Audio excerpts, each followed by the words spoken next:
नमस्कार साथी, मी नानाराम खेडे, महाराष्ट्र अंधश्रद्धा निर्मूलन समिती जळगाव जिल्हा उपाध्यक्ष। सर्वांना नमस्कार।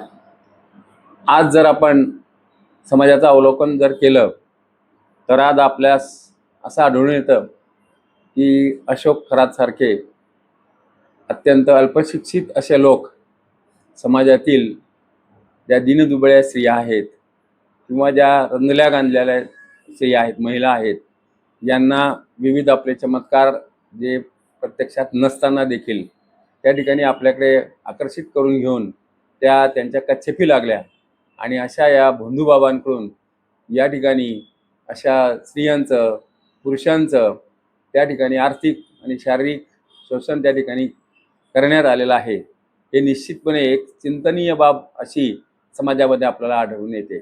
हे का घडलं याच्यामध्ये?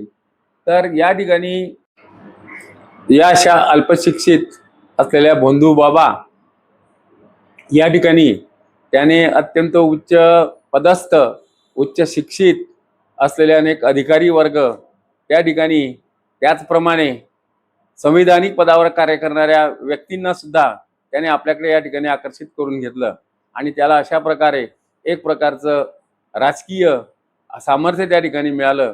म्हणूनच असे अनेक भोंदूबाबा या ठिकाणी समाजात आपल्याला उदयास आलेले दिसत आहेत। मग याला प्रतिबंध करायचा असेल तर काय आहे? तर यासाठी 26 ऑगस्ट 2013ला स्वर्गीय डॉक्टर नरेंद्रजी दाभोळ यांच्या दुर्दैवी निधनानंतर जादूटोणा विरोधी कायदा महाराष्ट्र सरकारने प्रथमतः भारतामध्ये या ठिकाणी पारित केला।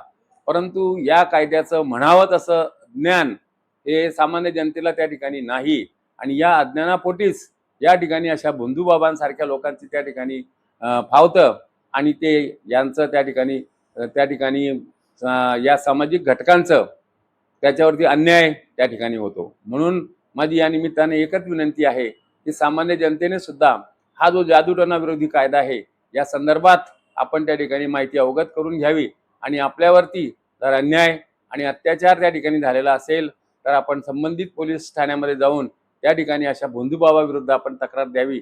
निश्चितपणे गुन्हा दाखल होऊन अशा व्यक्तींना त्या ठिकाणी प्रसंगी सजा देखील त्या ठिकाणी होऊ शकते।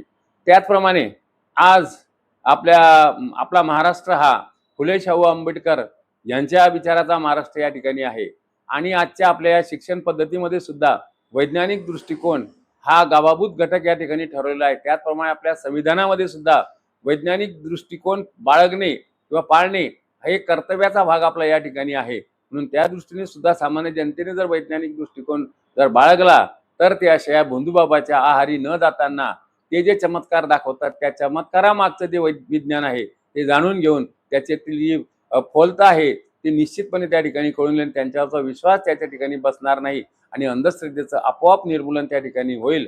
यासाठी अंधश्रद्धा निर्मूलन समिती या जादूटोणा विरोधी कायद्याचं देखील लोकांना त्या ठिकाणी मार्गदर्शन व्हावं म्हणून आम्ही निश्चितपणे अनेक स्तरांवरती आमची मंडळी या ठिकाणी काम करत असते। त्याचप्रमाणे समाजातील घटकांनी सुद्धा पुढे येऊन या कायद्याचं सखोल ज्ञान घेऊन अनेकांना या कायद्याबद्दल त्या ठिकाणी मार्गदर्शन करावे असे मी या ठिकाणी अंधश्रद्धा निर्मूलन समितीच्या वतीने या ठिकाणी आवाहन करतो की जेणेकरून या भोंदूगिरीला या ठिकाणी निश्चितपणे आळा बसेल। धन्यवाद।